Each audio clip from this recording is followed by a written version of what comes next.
Well, howdy, howdy, everybody. How's it going? And before we say hello to each other, we have a special guest today, the one, the only, the living legend. Now, give me about 5 minutes to give you all of his nicknames. Okay. The mighty Mexican midget, uh, his favorite, the world's sexiest human being. But we go on, but we can get to those later. But it's the one and only Javier Palomo. Welcome to the show. How's it going, Tony? Good. Now that you're here, finally we can have an intelligent conversation.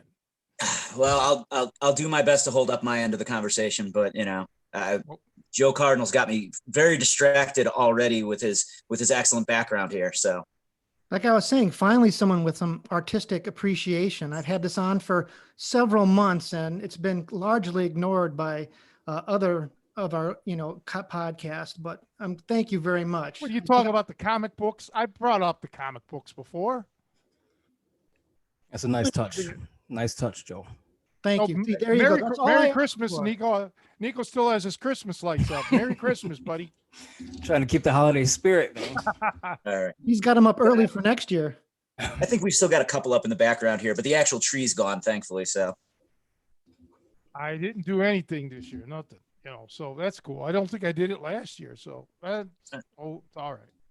You're But kind yeah, of a humbug, man. That's what it is. I've turned into that, yes, and we got to this 2021. We got to turn it all around for Tony. So I'm not, Ebenezer Scrooge anymore. 365 a year, but man, 2 feet of snow. That's a lot of shoveling today. My mother's car got stuck in the driveway. So yeah, we had to shovel that out. Definitely had some guys miss class today because of it. So, but I didn't really want them trekking down as far as they were coming anyhow. So, where do you made teach it out of? Gym, right? What was that? Who? I asked to plug where it is that you are coaching at. So I coach at about 4 different academies right now. The one I was teaching at today, we have like a special session. It's not even on like the public record as it were, is at Dennis Dombrow's school, 3D martial arts. It's like a mixed martial arts and jiu-jitsu gym. It's got a jiu-jitsu, Muay Thai, and like MMA/wrestling programs. But I also teach at LCCT Brazilian Jiu-Jitsu in Schaumburg and the LCCT Barrington location, and also at a school out in Rockford periodically when I can get out there. Where's today's gym at? Where's today's located? Hanover Park. Good for you. You deserve it. You're not too far from my house. You're not in Medina anymore? No, but just like Hanover's like a 10-minute drive from where I'm located. So unless you get stuck in the driveway. Exactly. Yeah. Okay. For those who have never had the pleasure and honor to study under or with Javier or under, however you want to look at it, well, you don't ever want to be under him because he'll submit you quickly. He is phenomenal and, just a special guy. Won world championships, this and that. And there's some rivalry between him and Joe Cardinal because of the hair thing going on. Mm-hmm. Javier started the hair back in the 90s. So Joe's got I think that's one of the reasons Joe quit training back then. To be honest, couldn't win in that particular endeavor. No, he couldn't. Really, in any of them back in the old days. It was just, I had to give up. It was just forget it. Too many high-level guys. Yeah, I can remember the one negative when Javier had that long hair when we were still in Stone Park at the little dye shop where there would be metal shavings because it was a tool and die shop. It'd be in his hair, it'd be in his beard. People would get cut because his hair was like a mop, and it would pick up all the shavings and everything. And I'm like, oh, goodness gracious, damn, man. Man, I tell guys about that. I'm glad you said that, because I tell guys about that and they don't believe me. They, like so many of the guys, they train at like really nice, fancy gyms that the sole purpose of the gym is for jujitsu or wrestling or whatever, and I'm just like, no, you don't understand. We had a small section of wrestling mat. It was, we'd have to roll it out. It was right there near the weightlifting equipment. And like right on the other side is tool and die shop, all the tool and die shops, equipment and materials.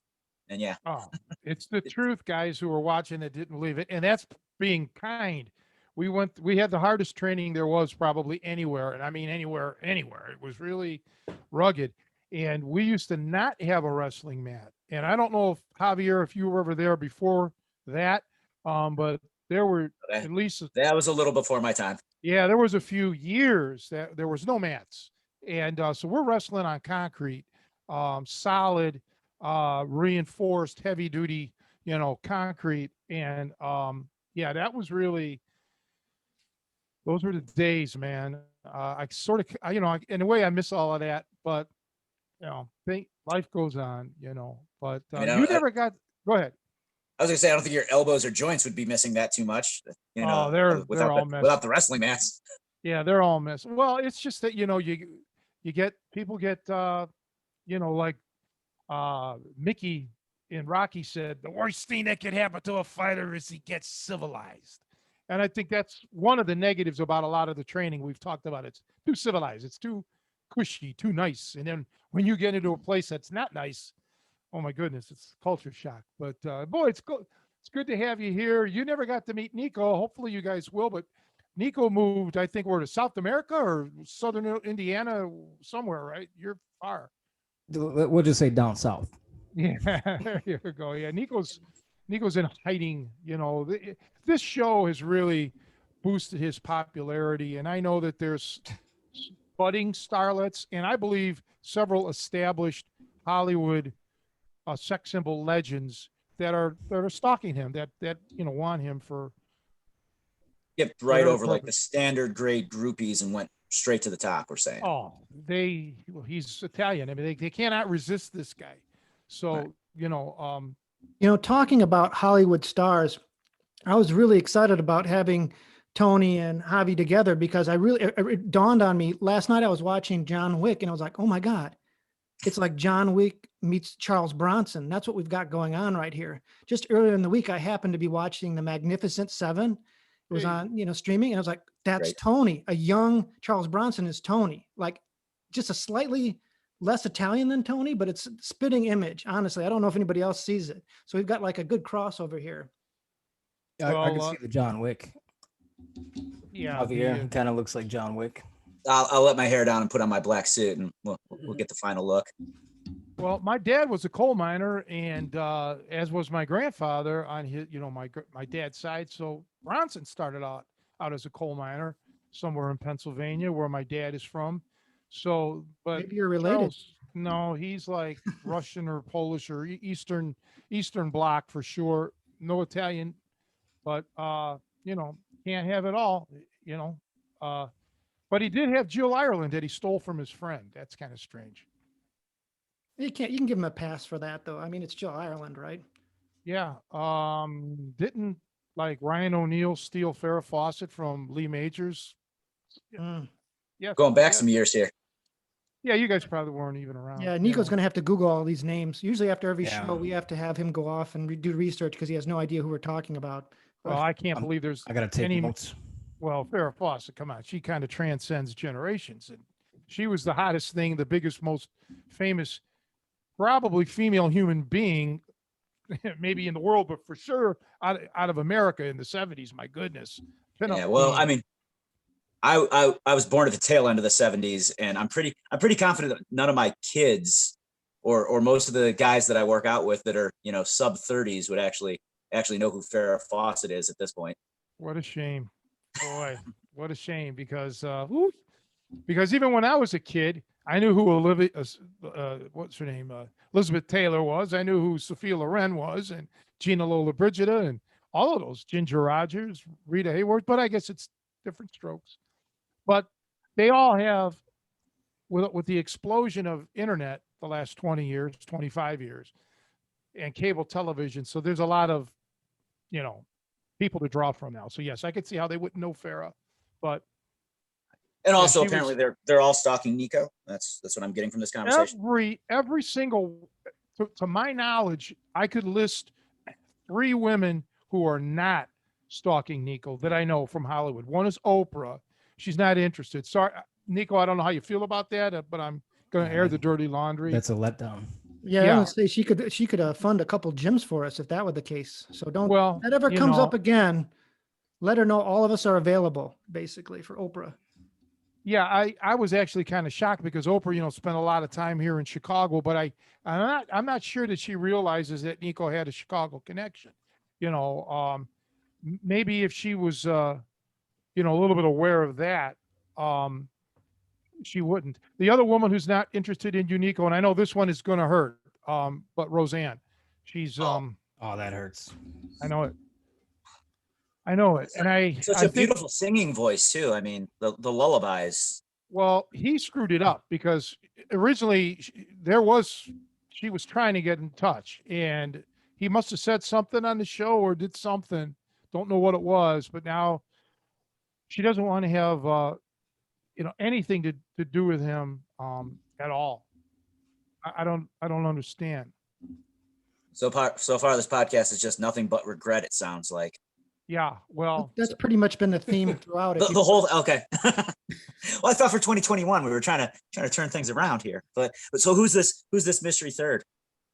I hate to say it, but Nico's going to be upset because she wants somebody else on this podcast, and that's Britney Spears, who does not have the hots for Nico, and as her agent said, quote unquote, never did, never will.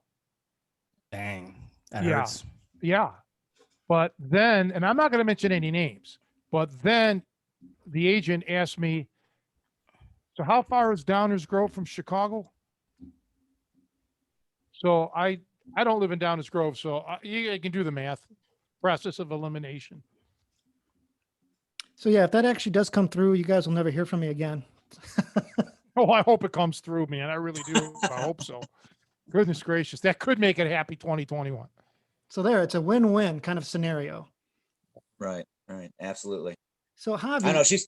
oh, Go ahead. just gonna kind of jump into your story. I was listening, and I want to give a plug to the podcast that you do, which I think is really great, or at least you're thank you. involved in some. Is the Grapplers Union podcast, which I think everybody should check out if they haven't. I'm assuming most everybody who's listened has probably heard of it, at least in the Chicago area Grapplers. But I listened through to yours, and it's a great.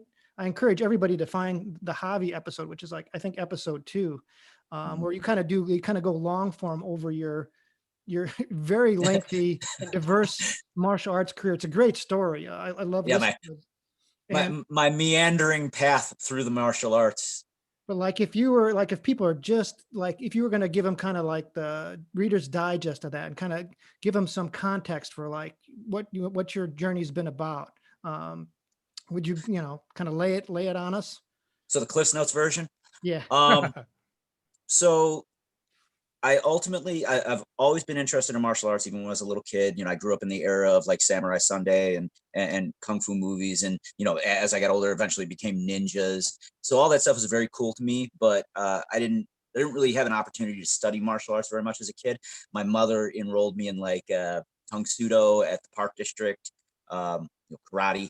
And I didn't like it. I didn't stick with it. Back then, there weren't really kids classes yet.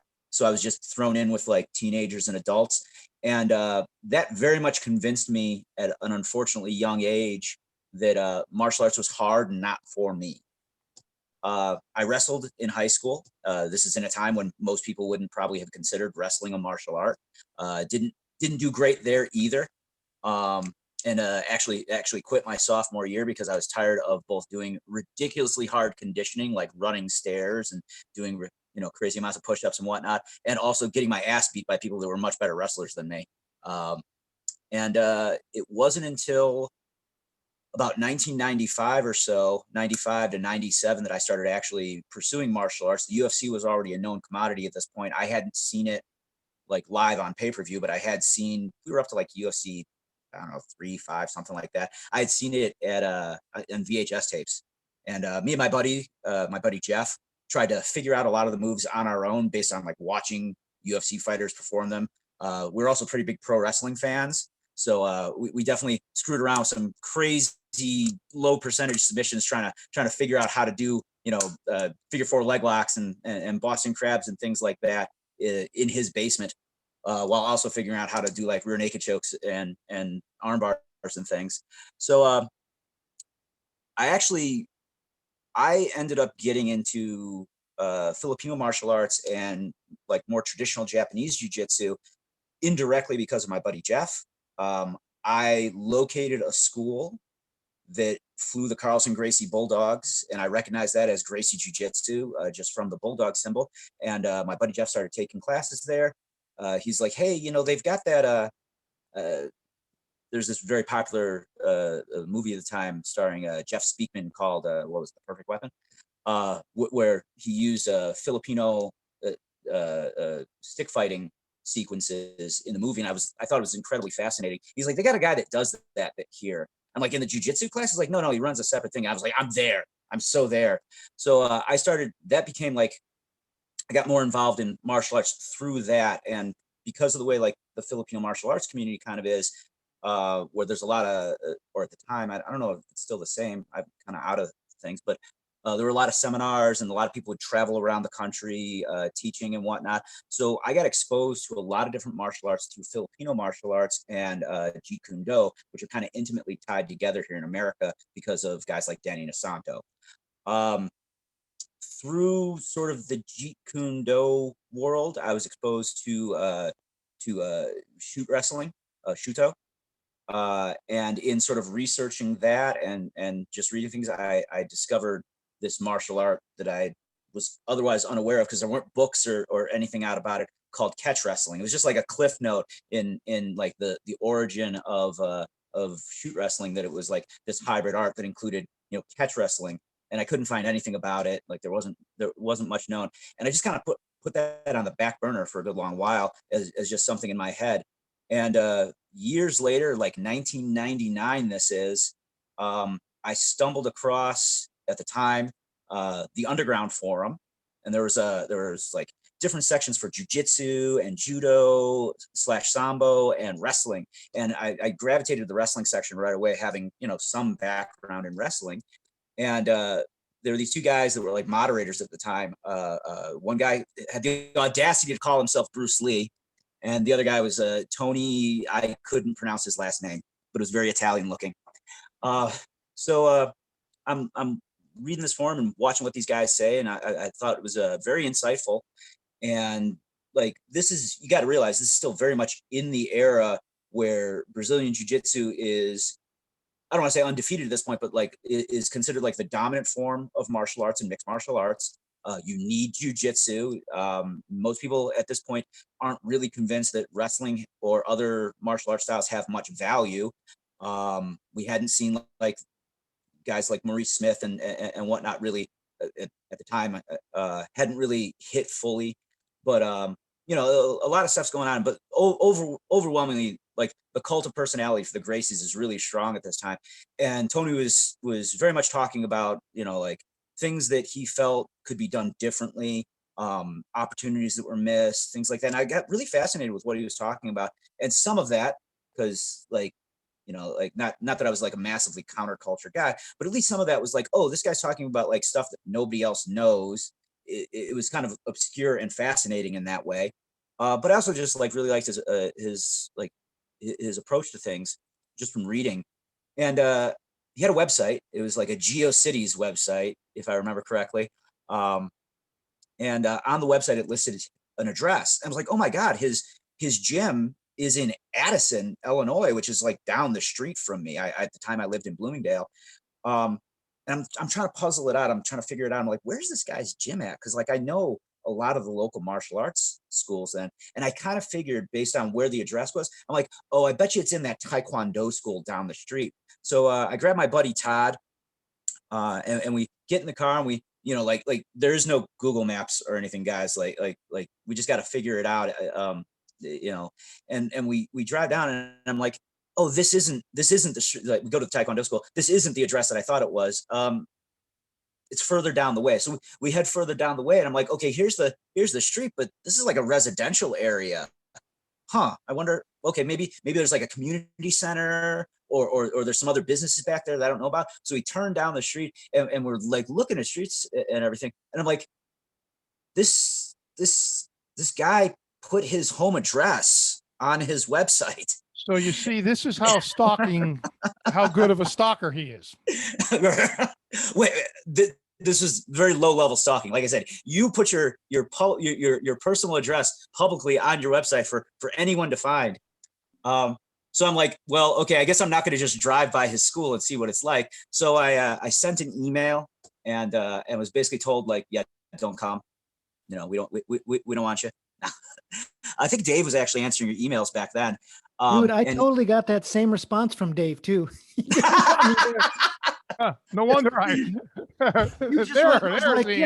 when do you guys work out? When can I come? How much does it cost? He's like, well, we start like, and he just like, I'll talk to you later. He was really kind of just, I very early on, I realized it was like, yeah, he was not really hungry to have people come along. At least that was the initial impression I got.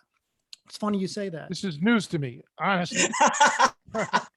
I don't think I have those emails saved anymore. Those are a long time ago. That's over. But yeah.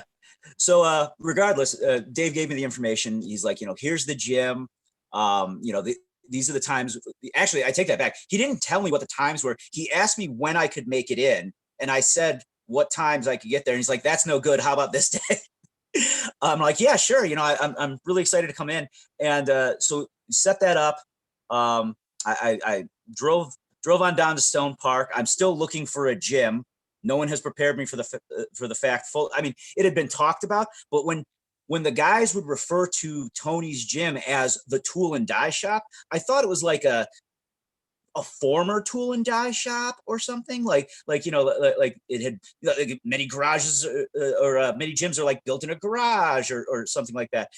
So when I got there, it was in like an actual tool and die shop. That was a little surprised and definitely was like, not sure if I'm in the right place. But I went inside.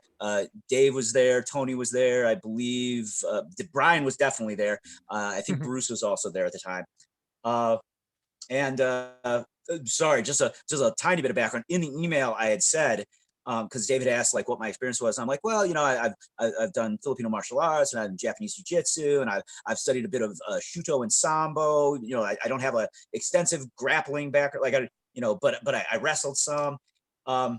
And Dave had probably told Tony and Brian this, and I don't remember exactly. Like I really don't remember, but Brian had decided that he was for sure going to leg lock me because I had mentioned Shuto and Sambo in my email. So he's like, oh, I'm definitely leg locking this guy. And I don't remember if it was 15 seconds or 50 seconds of our first roll, but he got me in one of those two. Tony called out the time after he tapped me the first time. And I'm pretty sure he got me with a heel hook. It might've been an ankle lock. I can't remember. But, and like immediately I was like, oh, wow, that like I've rolled with other guys and just like using the bit of grappling and wrestling that I know, been able to kind of hold my own. And this guy demolished me in under a minute. This is clearly the place to be. But above and beyond well, that. let me add that you specifically shouted out that you like leg locks. Okay. No, I did. Yeah. Yeah. 100%. Yeah. So I didn't remember. Yep. Yeah. Now, So I'm a leg lock guy. So when you come into my house talking about leg locks, you're not the only one that happened to, but yeah, that was funny. Right. Well, I mean, like, so I'm like a huge martial arts nerd still to this day, but like back then, even though I like hadn't studied judo, I had a huge collection of judo books because, you know, I had studied Japanese jiu-jitsu and there was a lot of crossover in terminology and techniques and whatnot. So I had this huge collection of judo books, and this is going to sound ridiculous, obviously, to anyone listening, but by and by large, I felt like I knew just academically like a lot of the submissions because I knew like all the ones in the judo books. And at the time, most of the Brazilian jiu-jitsu submissions that I've been showed were the exact same submissions. Okay. So when I had encountered like Sambo and Shuto and whatnot, I was like, oh wow, like there's all these other submissions that are actually high percentage, not like, because I knew a couple of leg locks that were kind of like goofy. Like if the guy doesn't resist you very much, you can put him in these sort of leg locks. But like I didn't feel like there was something I could control a guy and wrestle my way into. But like I felt that from training with various guys that had Shuto and Sambo backgrounds. So when I had found out that like Tony's style of grappling had a lot of like neck cranks and leg locks and other obscure things that weren't in my judo books, I'm like, where else could I possibly learn this stuff? This is going to be amazing. So I definitely wanted to call out like that I was interested in again, you know, being vaguely counterculture, wanting to like to know the stuff that other people didn't know. And I know I've mentioned this as well, and Tony can chime in once again. But I immediately got the vibe that like Tony looked me up and down and was like, we don't need this guy at the gym. You know, I'm this tiny, relatively out of shape dude. You know, Brian's at the time like in really, really good shape. He's a strong, athletic kid. You know, I'm like 22 years old, haven't done serious athletics since basically my sophomore year of high school. I've got, you know, a martial arts background, but it's not like it's not like a really intensely physical martial arts that I'm participating in. You know, it's a lot of kata and self-defense techniques and whatnot like that. So I'm not in great shape. You know, I'm 5'3", kind of husky. I probably look like I was gonna have to like I was gonna need a lot of hand holding. And I remember Tony told me to do some ridiculously high number. It was probably only 100, but like in my mind, it was like 1,000. Like a ridiculously high number of tiger push-ups and Hindu squats. And so like he shows me how to do them. And I'm like, okay, you know, no problem. And like everyone else is like getting like training and lessons from like Bruce and Brian and Dave and them are working out. And like, I'm just off in a corner. And like, I start doing the squats and I'm like, oh, this isn't so bad. And I just remember my legs started burning. I wasn't even in double digits yet. I'm like, oh God, this is going to be horrible. But now Tony will confirm or deny whether that number was just whatever he gave people at the time. But I definitely felt like he was giving me a number of them that he knew I couldn't actually complete. Like, because I definitely wasn't an in-shape guy. But in my mind, I'm like, oh, it's like the Kung Fu movie where the master assigns the grasshopper this impossible task to see if he'll give up or not. So I'm like, I can't give up. I just got to keep doing this. So I do a couple of the squats, and then I do a couple of push-ups, and then I do a couple of squats. And every once in a while, Tony would check on me and be like, how many you got? I'm like, I'm dying. I'm like, 25.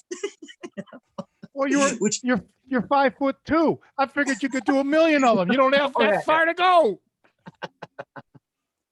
But yeah, and you know, I stuck with it, and eventually he told me I could stop even though I hadn't reached the number. He called me in to like show me some stuff, and yeah, and that's kind of how my first introduction to catch wrestling was. I got beaten up by Brian, and I got asked to do a lot of physical conditioning that I definitely was not mentally or physically ready for at that time. Well, you know, you got to remember that back then in the 90s, the internet was loaded with nothing but trolls. I mean, bad ones. They were just, and there was kids out there.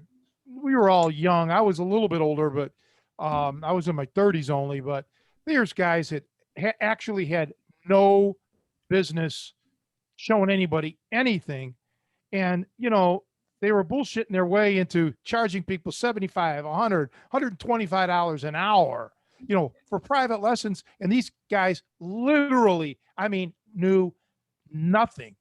It would be as if nowadays you have no training and you went to a class and had like two lessons and now you're teaching. Okay. That's how bad it was. And people nowadays tend to forget that. And, oh, yeah, no, you know, I mean, most of the guys I knew, and you know, no disrespect to any of them because, you know, the times were different then, but most of the guys I knew at that time that weren't like, you know, a Gracie, because Carlson Senior and Carlson Junior, you know, were black belts in the city, you know, within a couple of years, or actually maybe by that point. But regardless, most of the guys I knew that had schools, regardless of what their background was, were no higher than a blue belt. Like that was, I thought, I've discussed this before, I believe, on other podcasts, but I thought, not knowing that much about Brazilian Jiu-Jitsu at the time, I had never seen a purple or a brown belt at all. So I thought white belts were the students, blue belts were the instructors, and like the black belt was like reserved for like the masters, because every school I had ever seen or been to early days, the instructor was pretty much always a blue belt. And I was shocked to find out, not years and years later, but you know, later, that it was like, oh no, like blue belt is just like your beginner belt, basically. Yeah, it was a tough time. And then, you know, there was a lot of pilfering going on, and still does, you know, to this day.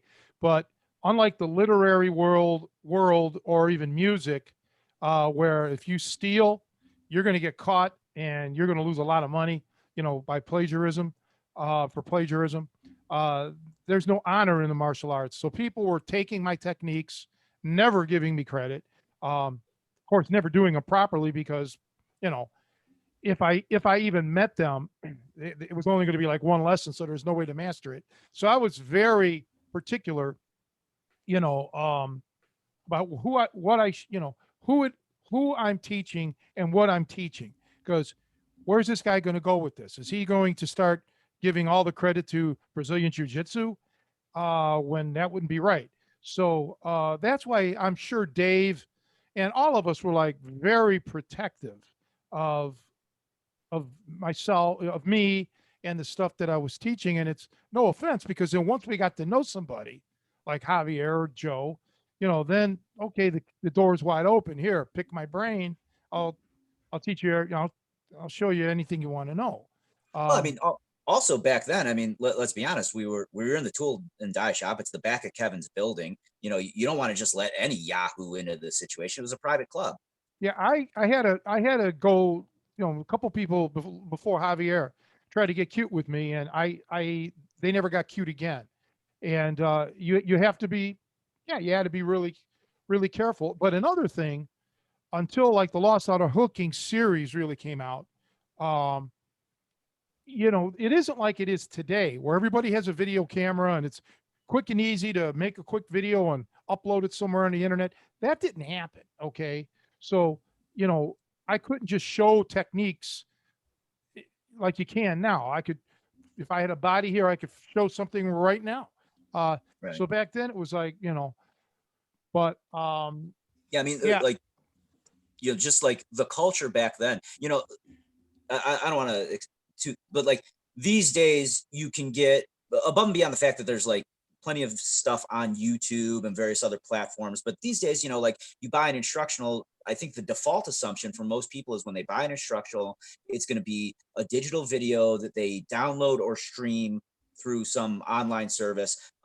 Relatively lower number of people are making and buying DVDs, although obviously certain parts of the country that maybe don't have high speed internet and whatnot, that's probably still a major thing. But like the availability of information in the late 90s and early 2000s, like things were still in its infancy in that regard. YouTube wasn't even a thought, let alone anyone, no one had actually considered putting like instructional material up online, you know. So like it was in those days, there would be like instructional VHS tapes. I still have a bunch of old school ones. If you wanted to see a match that you didn't get to go to live, chances were you would, like, there was a tape trading circuit where guys would literally like list, you know, all the fights and jiu-jitsu matches and instructional materials that they have, and guys would trade tapes across the country, you know, through snail mail to learn and exchange information and to watch fights that they, you know, couldn't otherwise be at because, you know, it happened down in Rio or in New York, and here I am in Chicago. So yeah, like the exchange of information has so drastically changed what we do and how things work. and that's both good and bad, because the Yeah. overwhelming majority of information is frankly poor. It's not really good, and part of it is like people are narcissistic. They come up with something. They think that, oh, this is so great. Look what I can do. And then I found out not too long ago, but like these other platforms, like Javier was mentioning, they monetize. And boy, if you can get views, you can start making money. So now, again, this is harking back to like 25 years ago with the quote unquote white belts that are making $100 an hour given to private. A lot of people now think, well, I'm not, they know that they're not that good, but they'll put something up or they'll try to come up with something new, where it's really not really effective or maybe not even new, just to try to cash in. So even though, yeah, Javier is 100% right, the flow of information nowadays is much more, but it doesn't mean that it's, quality. Right. I mean, ultimately, there is no quality control on the internet. We can hope that we can hope that, well, if you see somebody who's like a world champion at something explaining it for free on the internet, chances are they're giving you a legit view of how it works and whatnot. But yeah, like until you know the caliber of the person's credentials, it can be very hard to judge, especially when you don't know anything. Like I'm always concerned because I don't want to discourage my students from looking stuff up and watching match footage and things like that. But I'm always concerned when they start asking me questions and I'm like, where did you see this and who showed it? And if you're just going to be like some guy on the internet, that's not a very good indication, especially if it's like, not that I have to know his name, but like if it's some guy on the internet and you're showing me a technique, I'm like, who is it? And if I don't recognize their name, I'm like, let me see who this person is. Yeah, we got a couple, even some quote unquote legitimate guys. I look at their techniques and I'm like, that's well, yeah. Here, let me show you how you can beat that quickly. But what was the famous line on the on the gym lockers at the old tool and die shop? He's a world champion, yeah, but was he any good? Yeah, but was he exactly? And and that was actually Kevin's wife that penned Kevin's it. wife, yeah, Yeah, Jeannie. But that's true even to today. Yeah, you're a world champ, but are you any good? I mean, world championships pop up like acne on a 14-year-old's face. I mean, especially back then and even now, and not just in martial arts, but in like a lot of things. Or doesn't even have to be world championships, just tournament wins, like in pool or something. Whatever the sport is or uh, the activity. But well, Javier came and then I don't know, something happened. I don't really recall. I think somebody else had something to do with it. And then he quit coming. And so I don't know how long went by, weeks. It wasn't like a day or two. And then I happened to be at a Best Buy shopping for something. And lo and behold, Javier was working at Best Buy. And Javier came up to me. He's like, "Hey, Tony." I'm like, "Hey, man, what's up?" And small talk. And he's like, I'm like, "What? Why aren't you at the gym?" And basically, it was something Javier can say it, but I thought it was something like, "Well, I'm not really welcome there anymore." What are you talking about? I'll be honest with you. I don't remember the fine details of it I don't all these years later. But I did say, get your butt, get back in there, as soon as you can. And yeah, he was like, "Okay, cool, sure." Yeah, no, like it was definitely an interesting experience for me, like early days, and I'm one of Tony's longest students at this point, but I'm not Tony's oldest student. There are definitely guys that were senior to me and whatnot.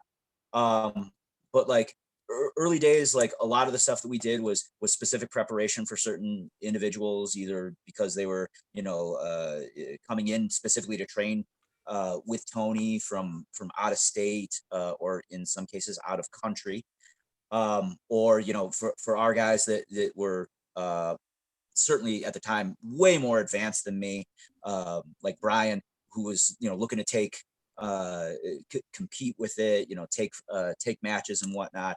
And I was in those days, I was like, it's hard to believe now when I train so much as I do and whatnot.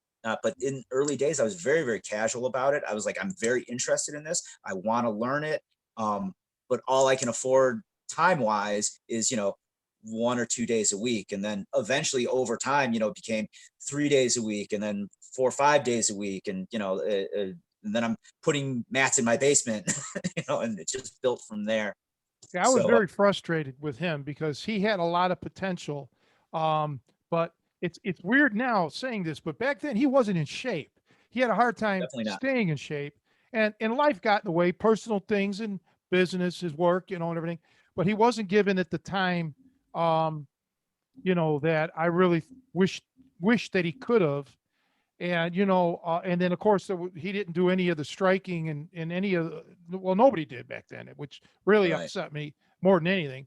But through the years, he used to come to when I had the gym in Bensonville, he'd show up in the morning and I try to show him boxing. And honestly, yeah, like I say, Javier maybe the worst striker that ever lived. I don't know. Is it possible? I mean, No, it's just the worst one that you've met. There's a difference. Somewhere I out say there, there's that somebody worse than me. Oh, well, I don't know. But you're right. The world is large. But no, I say that jokingly, but he was one of those guys, that I have a pretty good eye for things athletically and intellectually, and he was smart. I thought one of the things was, he had trained with a lot of guys, okay, before he came to me, famous. Some of them were very famous. We don't need to mention names because we're not dogging on any of them, but just different styles and so on. So sometimes you tend to get information overload, and I just kept saying, to myself, damn, if this guy would just stick with me, if he would just stick this out, because he's got that quest for knowledge and that love for knowledge, and he's got physical ability. I said, man, I just need to get him in shape. And then, Yeah, it that was definitely tough. like over a span of years, mind you. So actually, let me rewind just a hair, just to Yeah. give people an idea. So Don't say in, hair. Joe gets upset when you say hair. all right, sorry, let me rewind just a bit. So in 19, so my eldest son was born in 97. I was 20 years old. My second son, my middle son, was born in 99. So those early years when Tony first met me, I was a 22-year-old father of two, working two jobs, the second of which was actually at Best Buy because my main job wasn't really paying me enough to make ends meet. So that, like, above and beyond like not having a lot of money for stuff, I also didn't have a lot of free time, which is one of the reasons why I couldn't take it very seriously early on. It wasn't that I didn't want to, it was just like I couldn't find a way to make it work. And then as time went on, fortunately, I didn't need to work a second job anymore. I started moving up in my company.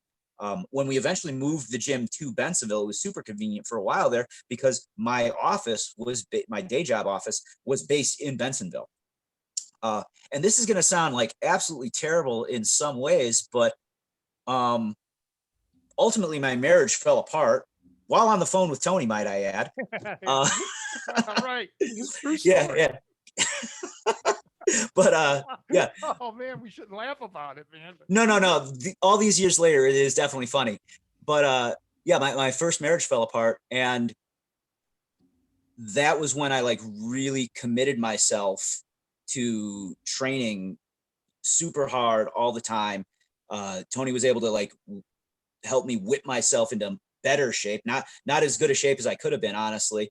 But I started focusing on my diet. I started focusing on the exercise program that he set up for me. I was weightlifting all the time. I was doing a lot of cardio. I was wrestling at that time. I believe it was normal for us to get together Monday through Thursday, and then also on Saturday with occasional workouts, on Sundays when the guys were available. We still had a pretty strong core group of guys at that time. And that's when I got really, really just very serious about it. So, like, young fellers don't get discouraged. You too could have such wonderful success if you just lose your relationships and, and get a better job and have more free time. Javier had this van. Okay. Oh God. Which one? Which one? The one where you had the couch in or the bed, whatever in it. It was brown and had the different, oh yeah. The one that my boss at my office dubbed the shaggin' wagon. Yes, exactly right. Because it had shag carpeting and everything. Oh my goodness. And I'm sure there was some shagging going on afterwards. Hey. Afterwards, I said afterwards. Yeah, I'm on the phone with him, and his wife was first wife was in Indiana, and he's like, Yep. oh, hold on a minute, that's her. I'm like, okay, and he's on there for like a couple 3 minutes. I don't hang up, and he comes back on, and he's like, we'll have to say honest. So I said, so my only words to him is, so when's she coming back? He's like, well, to tell you the truth, I don't think she is. I'm like, whoa, here we go. I'm like, oh shit. Yeah, this is exactly how it happened too. I remember it. Well, I remember because I had broken up with, my love of my life, a couple years before that, 1998. Okay. So it was still fresh with me, the heartbreak, you lose some, it doesn't work out, you kind of get all. So, man, when that happened, and then of course I tried to give him the pep talk, and I said, okay, now you're going to train, you're going to whip yourself in shape. She's going to be like, you know, you're going to be like, look what you lost and all of this. But yeah, it was, Javier did really good. And then, you know, we, Javier and I we go way back. I mean, we had a lot of personal things, which was awesome, but, yeah. Life gets in the way sometimes, boy, though, doesn't it? No, I tell definitely. everybody that it does. And that's okay. And to be like, not to make it sound like, you know, like excuses and whatnot, but because of one of the things my ex-wife told me when we were separating and whatnot was, and I hadn't even started training super intense at that point, but she's like, you're doing this martial arts thing too much. Like, you're never home. So when I got remarried, my wife, Karen, we're still married to this day, to everyone's shock and surprise. But when I got remarried, she was used to me training all the time. It was just like normal for our relationship. So it wasn't shocking to her, even when I started training more than 5 days a week. And it wasn't until the birth of when she got pregnant, I started tapering off. But it wasn't until around the birth of my third son that I then started reducing my training time. And unfortunately, in the beginning, I was like, oh, I'll cut down from 5 days a week to only 3 days a week. I'll see Tony more in the mornings, when it works out for the schedule, this, that, and the other thing. And slowly over time, things started drifting, unfortunately. And that was a bad, that was a bad time for me in so many ways that I didn't even realize, because, when you're working out 5 days a week and you're, in your 20s still, and you're able to eat whatever you want, it's really easy to just burn off those calories through another hard day's workout. So as I started tapering off, unfortunately, my appetite didn't taper off, and I gained quite a lot of weight over time. And my workouts became more and more infrequent. So it went from, like I said, 5 days a week down to 3, and then 3 to 2. And then eventually it was like, I'll get in there every other week, or maybe we can get a workout this weekend. And I think there were a few, I never completely drifted away, but there were a few times where I only worked out 2 or 3 times in a month. Yeah. Which was terrible. Terrible. And it's very difficult because you bond, I love the guy, and it goes even more than just instructing. It's personal, and Right. And I knew that there was so much for him to learn, for everyone to learn, stuff that's never even been seen on any video to this day that I put out. And I'm like, man, when are we gonna, I got to get to this. But and then through time, we ended up at. We'll cut out the part where I was kind of sick and in and out of the hospital, but the guys get established at Triton College. Kevin had moved the tool and die shop, and they're at Triton College, and we're back there working out. Javier comes back, and he's really on a roll now. He's really starting to get in shape, and I'm getting all psyched. And I tell him that this is going good. And what does Javier do? He starts goofing, because Javier didn't tell you that he used to do gymnastics. He goes on a weekend, does something on a trampoline, and you can tell the rest of that horror story. Yeah. So, and the exact timing, this was actually before I got remarried, but in the interim, when I was working out real hard, we were at Triton, which was a great experience, by the way. Like it was awesome because we would have guys from the Triton wrestling crew would come in periodically. So we'd have high level wrestlers coming in. We'd have guys from like Shoney Carter and other MMA fighters would stop on by there. It was a really good location for us at the time, and we had a good working relationship. But yeah, so of all the goofy stuff, I have background in gymnastics. The exercises I did in high school were floor, high bar, and vault predominantly. Like those were the only three that I really liked and was good at. And my buddy at the time, Todd, oddly enough, who Yeah. you know was working as a coach at a gymnastics club. And he's like, hey man, do you want to come out for like I think it was a Saturday, but like a weekend workout at the gymnastics club? I haven't done gymnastics in years, since high school. I'd love to get on a sprung floor and do some tumbling and whatnot. So I go out there, and of all the stupid things, he's like, hey, we've got this, we've got that. I'm like, oh wow, you got the ball pit or the foam pit rather, and all this other stuff. And he's like, and yeah, we've got like this Olympic trampoline over here. And I'm like, oh cool, trampoline. I love trampoline, like so much fun. And I had never been on one quite like this. And so like I wait my turn and get on the trampoline, and Todd's like on right on the edge of the trampoline talking to me and whatnot, explaining stuff. And I'm like, okay, so like, and I just start bouncing up and down, and I start getting a lot of airtime, like way more than I realized I would get. And I remember thinking to myself, I'm like, what's the like I feel like I'm bouncing too high. What's the best way to slow down? Like I'm not quite ready to like start doing backflips and stuff 15, 20 feet in the air here. So I go to look over at him, which is stupid, but like, and be like, hey man, like what's the easiest way to slow down? Should I just like fall to my back, whatnot? And when I did that, I didn't realize, like when I turned my head, I tilted myself. And as I started coming back down, I landed, basically rolled my ankle, but with all of my body weight and 15-ish feet of momentum from coming down, and just like my foot basically popped off the bottom of my leg. And then probably in no small part because I was so flexible, like on the bounce up, it snapped right back into place. But I knew something was like horribly wrong. I had basically like heel hooked myself. So like I started like waving my arms in the air because I was desperate to not fall on it, landed on my back and literally bounced off the trampoline. And because I'm an idiot, like let's stress this, I was like, oh Jesus. And nobody had seen what had happened other than me. Like I had felt it, but nobody had realized what had happened. So I tried to stand up right away, and my ankle just would not support my weight at all. I basically fell over.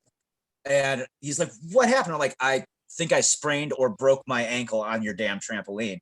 So yeah, for a while, I didn't realize how bad it was. I went to the doctor. Like I said, this was the weekend, so I like waited until Monday to go to the doctor because I didn't think I needed to go to the ER. So I went to my doctor, and he's like, oh yeah, this is a really, really bad sprain. And I still remembered him to this day going like, it probably would have healed better if you had broken it.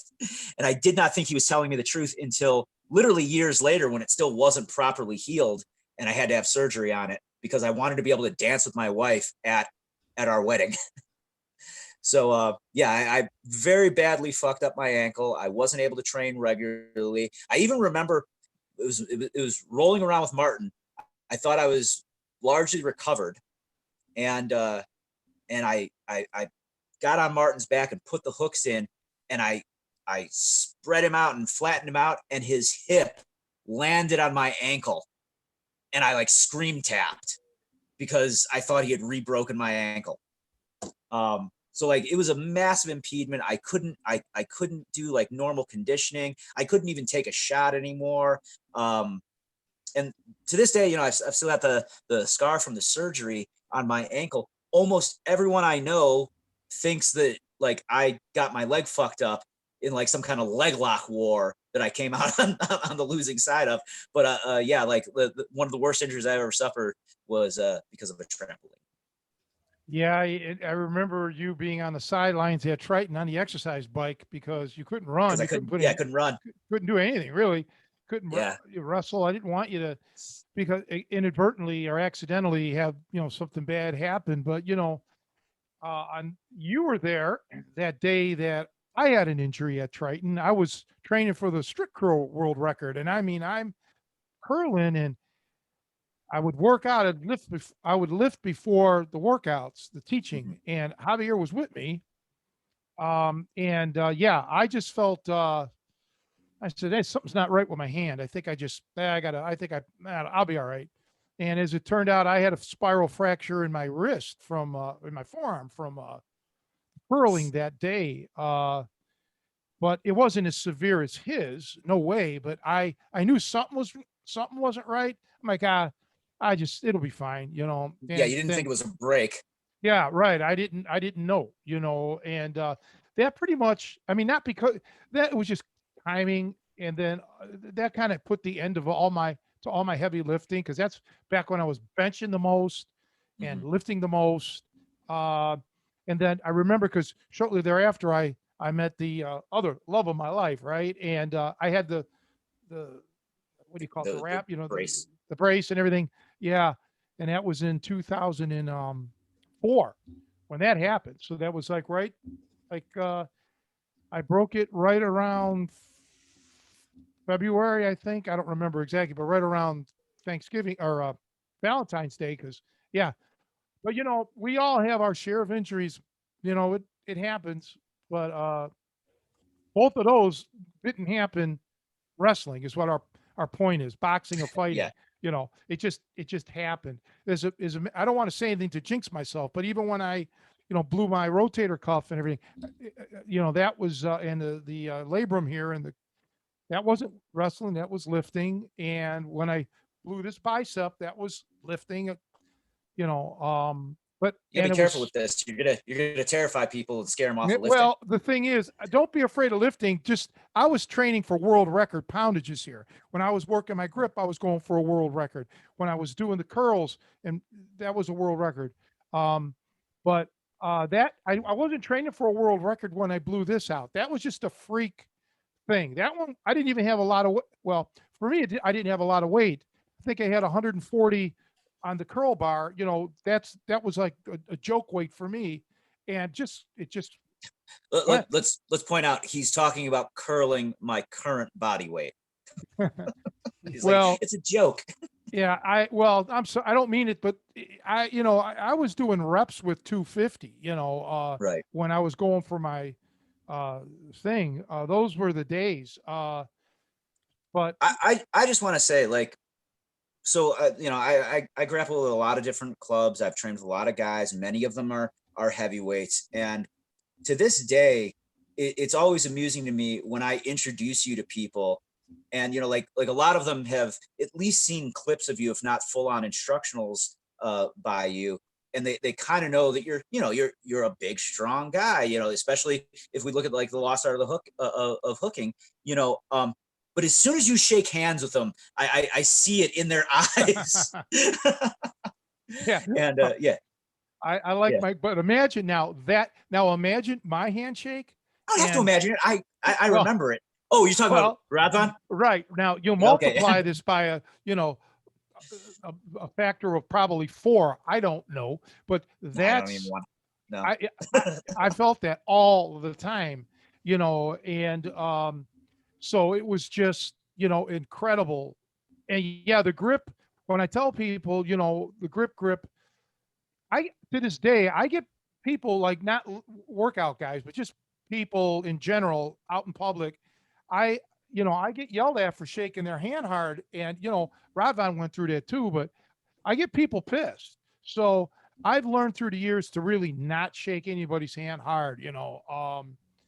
And on that note, I got to tell you, so my friend Scott, well, I've known him 6 years since I moved out here. I've moved out here 7 years ago. So I met him a little over, not quite 7 years, but I've known him about over six and a half. So the first time he introduces me to his stepmother, who at the time was probably late 60s, 68, 69. Her name is Meredith. And I shook her hand really like, you know, just dainty. Right. So, whatever. I leave, you know, I come home and Scott calls me and he's laughing and I don't know if he's laughing or crying I'm like, what? He's like, Meredith, meaning his stepmom. I'm like, what happened? He's like, I got to tell you what she said. I'm like, what? She goes, what's wrong with Tony? She goes, what a wimpy handshake he's got.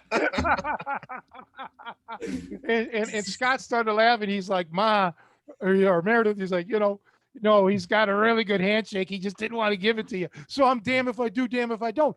And that's funny because that happened with the training too. Because you'd have guys back then on the internet bitching, oh, Tony, he's so rough, his shit, he tries to hurt you. No, it's just that what I do is heavy duty. And then you'd have others. So then I got nervous about not wanting to really try or do anything to anybody because I don't need them to go on the internet making a big stink out of it. So it's kind of like the same thing. Either he's too rough or he's not rough. You can't please everybody. Right. But it's kind of funny actually because my students and long-term training partners have actually observed there's got to be like some kind of bizarre mental switch in my head that I don't realize I turn. But when I start talking about like catch wrestling and demonstrating catch wrestling particular holds and whatnot, like they're like, you just get meaner. I'm like, do I really? And they're like, yeah, you put on everything more intensely, and I'm scared that you're gonna. I'm like, oh, I guess that's just flashbacks to the way we used to do it. Oh, Yeah. it was so abusive back then, and that's how I learned, and then I through the years have toned it down because people just they can't deal with it, but I mean it was hardcore. A lot of people use that term hardcore. They don't realize just truly when you were part of the inner sanctum, this little crew, just how hardcore how hard the training was. And that was always what I was taught. I was told your training here in the gym, or not in the gym, but your training here is going to be worse than anything you'll ever experience in the real world, because that's what my training was all about, learning how to defend myself so I could survive the streets, of Cleveland and shit. So it was bad for me, the training. And so these guys didn't necessarily have it like as bad as I had it, but they had it pretty rough. And now Javier also used to be our little test guy, okay? Because Javier, not only is he very skilled, but he has, he had some physical gifts with his Gumby flexibility. So people who thought they knew submissions, we would, these are other people that would come through training. Sometimes they'd have attitudes, and we would just say, here, try to put them on, go for it. And they weren't tapping Javier out, and that would frustrate them. They're like, Jesus, because Javier is not a monster. He's not a muscular big guy. He's so that he was that. And one other thing that Javier said. Now I'm not going to get you in any trouble here, but I'll clarify this. This is a Hoist Gracie comment. So he's not bashing yes, Hoist. But I think he knows where I'm going with this. He's like, I know exactly, because it's to this day people still say it. It still ticks me off. Well, say it then. Tell him, because I agree with you, because he was not a little guy. Yeah. So people are always like, they're always using Hoist as this shining example of proving that Brazilian Jiu-Jitsu works for the smaller man. I'm like, granted, Hoist Gracie weighed less than, say, a Ken Shamrock or certainly a Dan Severn, but Hoist Gracie is not a small person. Like he's over 6 feet. I think he's 6'1", 6'2", can't remember exactly. And at the time, he's like over 170 pounds, if I recall. This is not a small person. Now, I'm sure like my compared to like my buddy Damien, he's definitely a small guy, basketball players. And sure, there are a lot of guys that are 200 plus pounds, but it's not like he's an actual small person. Like his brother Hoyler, for example, is much closer to my size. Hoyler's like 5'4", 5'5", I can't remember exactly. And like in my weight class. And when I compete, I'm not even the smallest guy typically. Like there's usually at least one weight class smaller than me. So if we want to talk about like the effectiveness of anything, and we're going to say that like size doesn't matter, well, maybe we shouldn't use a guy who's like middle or upper middle weight classes as the shining example of a small person. Right. He's above average height and weight, and he was a light heavyweight. And ironically, he was maybe just a hair shorter than me. I was like almost 6'2", but when I graduated high school, I weighed 178. So I was basically Hoist Gracie's size. Right. And, you know, I was, at my peak. I just, got done training and I had all this knowledge, and I was, really, uh, but yeah, so I've been there, I think we talked about this before. I've been there through the weight differences, but yeah, I mean, like even me, I never even when I was at 220, which basically is what I am now, 220. I don't consider myself a big guy. Um, I mean, look at, I want to clarify. I consider you a big guy. yeah, you would, but I mean, look at Brian Klaus or other people Right. that I've met and Right. trained, And through again, the like years. this is all relative. Yeah. Like for me, somebody tends like not necessarily big, but like I'm consciously aware that you're significantly taller than me at about when you're like about 5'6" to 5'9". Okay. And for me, again, a guy who competes at about 135 pounds, like you could be about 165 and I'm already considering you a not significantly, but a bigger guy. Like a guy who's around 180 and maybe, 6 foot or so, that's a pretty big human being. But then I talked to like my friend and student Damien, who's like nearly 7 feet tall and 3 bills, and he's like, yeah, everyone's small. Like like how you have to be like a Yokozuna or an Andre the Giant before he's going to consider you big. So That's true. very much a relative thing. But I still, regardless, like if we look at like the average height and weight of like an American male is what, like average American male is like 5'9", I think it is, and like 165. So Hoist is, or 155. I'd have to look it up to see what that actually is on the internet. But Hoist is definitely not a small person. He was just smaller weight wise, not height wise, but weight wise than Ken Shamrock, or again, certainly smaller than Dan Severn. I had known Javier for maybe 3 months or something like that. And Javier comes up to me after a workout and he's like, Tony, I really look up to you. And I said, well, what, you think I'm a good guy? Thanks. He's like, no, you're just tall. So, okay. But Hey, Yeah, Javi, Javier. I want to ask you, since you were back in the day and for a while, did you get a chance to meet Thez or talk to him? So I spoke to him briefly on the phone one time, but I unfortunately never got a chance to actually meet him. Oh, okay. Lou never made it to Chicago during that period with him.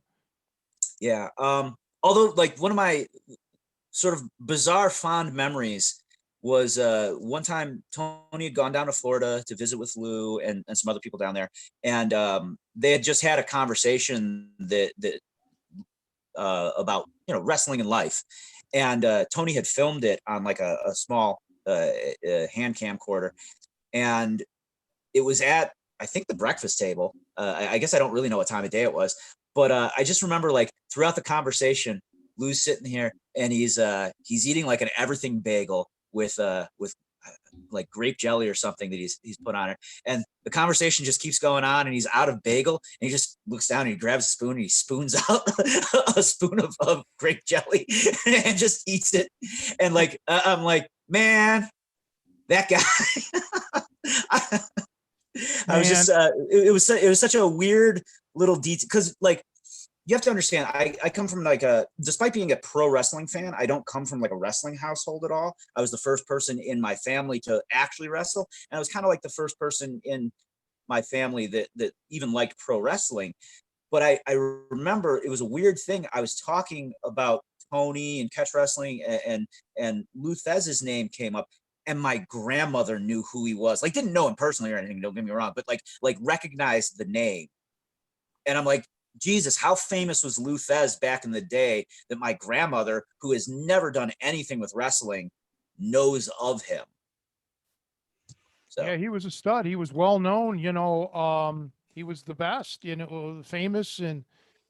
But one of these days we'll have to talk about that Florida trip, because we almost got into two fights. One was him and a couple guys, and one was me and a bunch of guys that, but that footage that he's talking about, that may be the last footage of Lou Thesz. I have it in storage somewhere there. And, Lou was just a wonderful guy. And I did let him, let him, I called him when Javier was at my house, and Lou talked to a few of the students, right? But Yeah. Lou was not here. You know, he was in Orlando at the time living, but he didn't make any trips to Chicago. So most of these guys never really had a chance to meet him. Bruce met him because when we filmed The Lost Art of Hooking, they flew him up to Rochester, New York. And Brian, of course, met him, Brian Deneve. But yeah, those were good times. And Lou was such a grandfatherly figure at that point, you know. But everybody that, you know, they were like, man, don't let this nice guy thing fool you. He was a handful back in his day, and I know because. Yeah, Oh, go ahead. I mean, I didn't know him at all on a personal level. Above, like I said, above and beyond that conversation, I never met him or anything. But you know, I was familiar with him through pro wrestling because Lou was still wrestling well into his his late 60s in Japan still, and still moved incredibly well for a man of his age.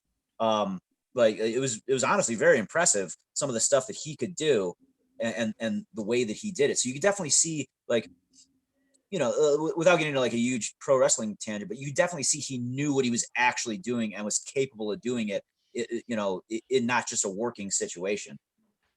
Well, let me talk about that because I think his last match was after his hip replacement. He was 72 or 74, but this is the key.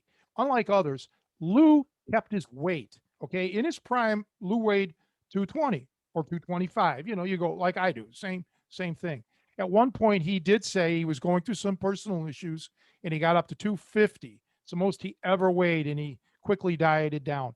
But even late in life, he was always around 220. He never, ever let his weight soar. And when I knew him, after his wrestling career, when he was, you know, roughly, let's call it 80, you know, give or take, you know, because I knew him for several years, he was like 200. Okay. So, and we lifted weights together in his complex that he lived. They had a little weight room, you know, universal machines or whatever, Nautilus. But he, you know, so he kept his shape. You know, that's part of it is diet. You know, you got to watch your weight because boy, especially when you get older or you have injuries, as you know, Javier, like with your ankle, you know, the more you weigh, the harder it is on your joints and your cardiovascular system. That's why you see now a lot of NFL players, once they retire, these linemen, you know, they lose these 300 pounders, they lose that weight. You know, many of them just crash down to like, you know, 210, 215, whatever, some even less than that. They get into this 100s, you know, because carrying around all that weight, man, it's, you know, that's hard on you. So, that's the one thing about Kevin that got killed. Kevin always kept his weight, you know, he kept it low. And me too, you know, I want to watch my weight.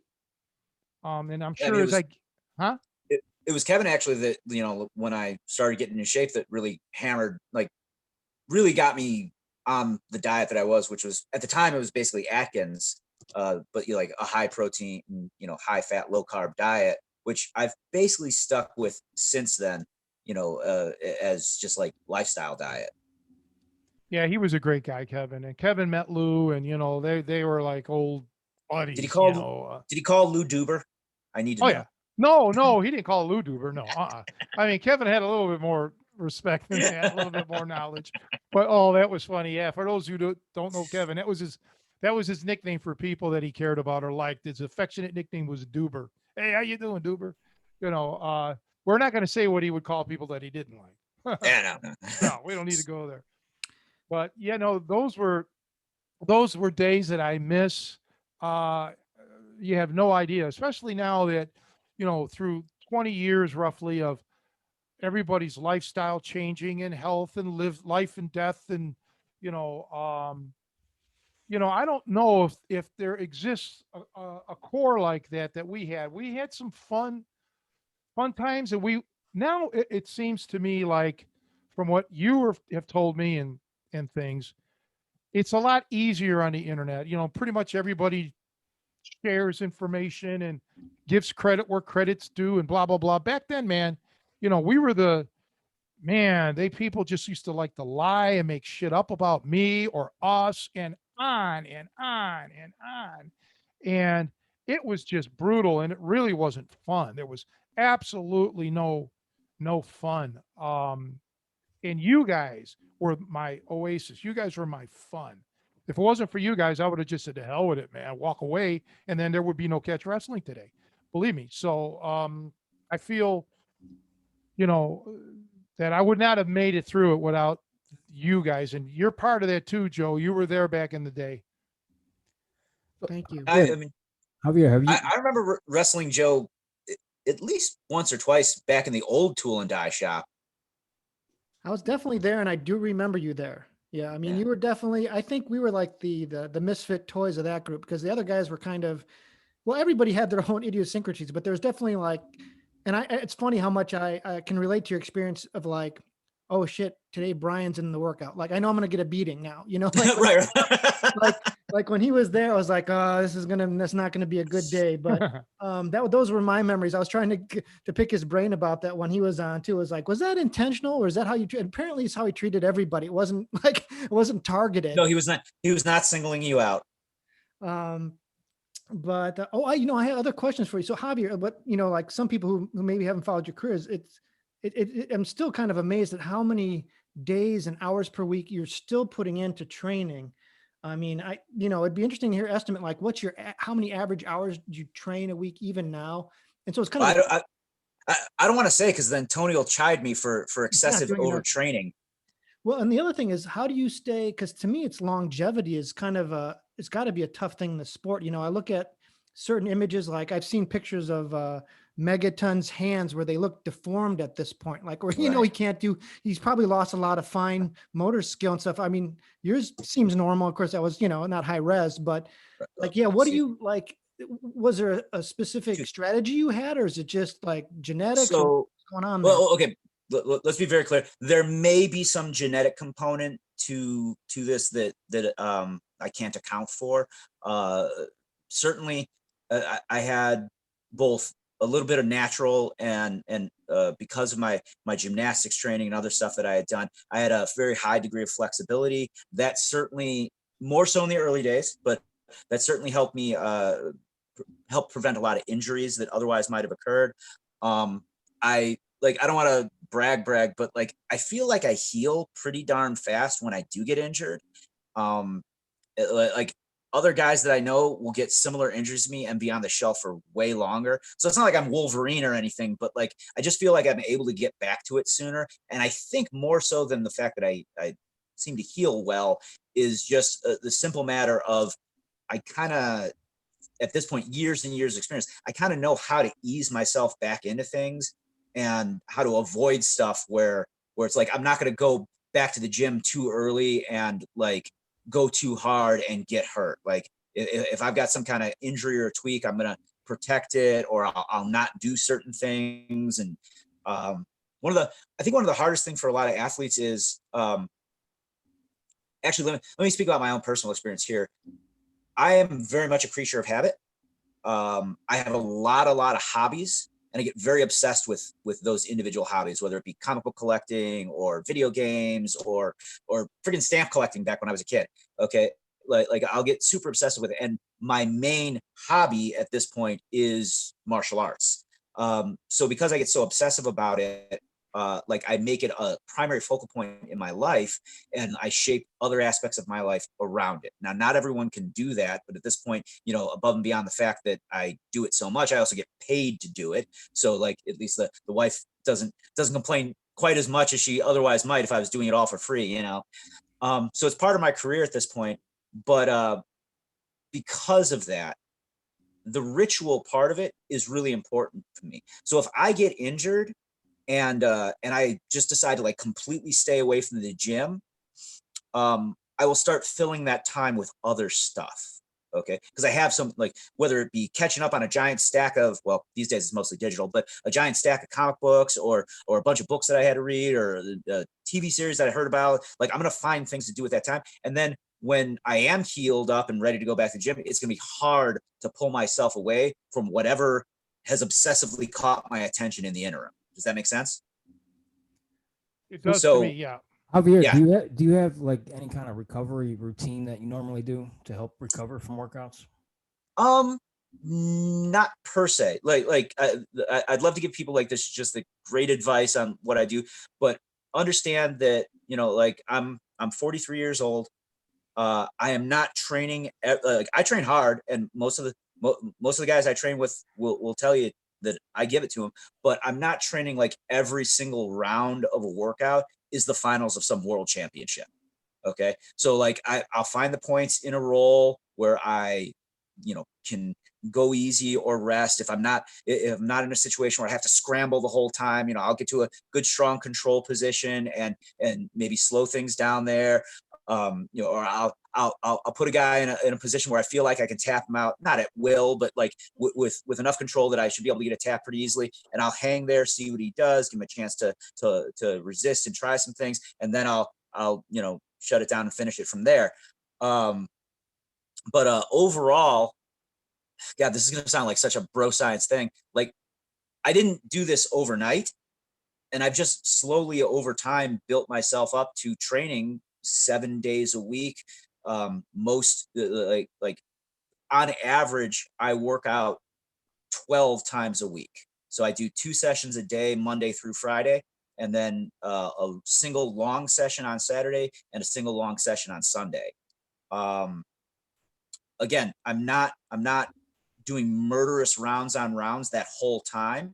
So like, it's very easy for me to say, work out at our noon class and get, you know, between 3 and 5 good rolls in. Some of those are going to be really, really hard rolls against my better students and training partners. And some of those are going to be like me screwing around with, you know, some white belt or blue belt that, you know, isn't necessarily a super threatening situation. And then I'll go and train in the night. And again, you know, I'll get in a couple of rounds there. It's not like I'm doing like 10-minute rounds each session. So, you know, that's an important factor. I know how, generally speaking, to drill smart, where I'm not pushing myself at a ridiculous pace all the time and breaking myself down. And I do, and this is probably a big factor, that I do spend a lot of time teaching and coaching other athletes while I'm at the gym. So I'm also not like, I might be at the gym for, you know, from noon to 2 o'clock, but I'm not like doing hard rounds that whole time. Do you still have your day job? No, I have a night job these days. Well, I mean, is So, it the same place? same company. Yeah, Yeah, okay, same that's company. I cool. work for a Yeah. different branch, and I work nights. And like, that probably sounds like madness when I actually explain how it works. So I work from 10 p.m. till 6 a.m. These days, with Corona being what it is, I actually don't even go to my office. I just do all my work from home. Awesome. Yeah, super convenient for me. My office is actually only 10 minutes from my house anyhow, so it wasn't that bad, but still, that chews up a lot of time, just traveling back and forth. So I get to sleep somewhere between like 6:30 and 7 in the morning typically, and then I'm back up between like 11:30 and noon or so to get to the noon class. I wake up earlier when I have to teach it than when I have to just train, because you know, I got to get there to open it up and whatnot.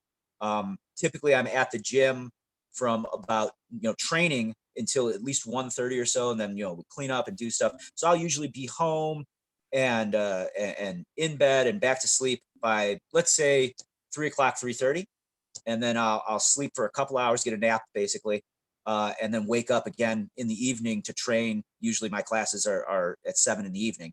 Then I train all the way from 7 till about 9 or so, and then I, you know, clean up the mats, run home, and start work at 10. So that's my typical Monday through Friday experience. And then I don't work, you know, on the weekends. So that's why I tend to train longer at my weekend sessions.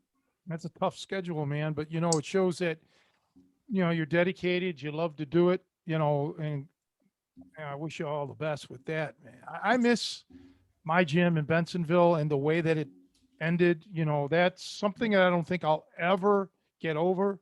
Um, ever. I mean, it's just No, tragic. the situation was tragic and unfortunate, and honestly, like, people don't, like, people that didn't visit it, like, probably don't actually believe me until I pull out like old pictures of it. Just like all the stuff we had, like, you Yeah, know, yeah.